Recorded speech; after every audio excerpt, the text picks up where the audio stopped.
身为一个全台走透透、深入体验在地客庄文化的背包客，今天我来到了南投国姓乡最南端的客家聚落南港村，这里是全台水鹿养殖最集中的地区，约占全国水鹿养殖量的30%。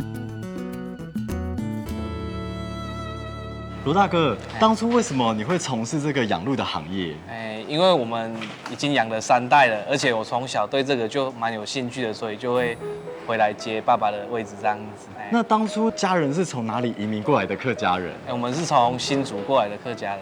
哦，所以来到这里，然后就开始从事这个养鹿的。对，因为我们这里的气候跟那个环境都是没有污染的。对，然后我们这里水质也是一流的，所以相当适合那个水鹿的生长的环境。那这里的鹿啊，有没有比较特色的地方？我们饲养的都是台湾水鹿，而且它是世界上独一无二我们台湾才有的鹿种。全盛时期，南港村养殖的水鹿高达2万多头，盛产鹿茸。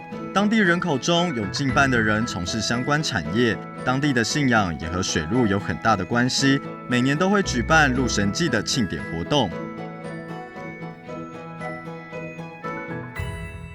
罗大哥，你来带我看这间庙啊，是不是当初跟这里会养鹿啊有一些渊源？当然啦，我们祖先从新竹迁徙过来的时候，因为当时苦无建庙的经费，所以我们那时候就有一只鹿刚好跑到山下来啊，我们请示福德正神，希望说能割取这只鹿茸，然后来建庙，这样筹措建庙的经费。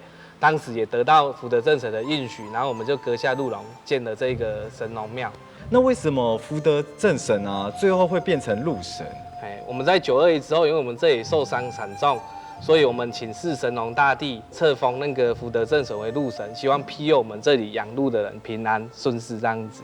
我们每年3月的时候都会举办一个鹿神祭，去感恩我们福德正神给我们这么好的产业，希望他保佑我们养鹿的人平安顺遂这样子。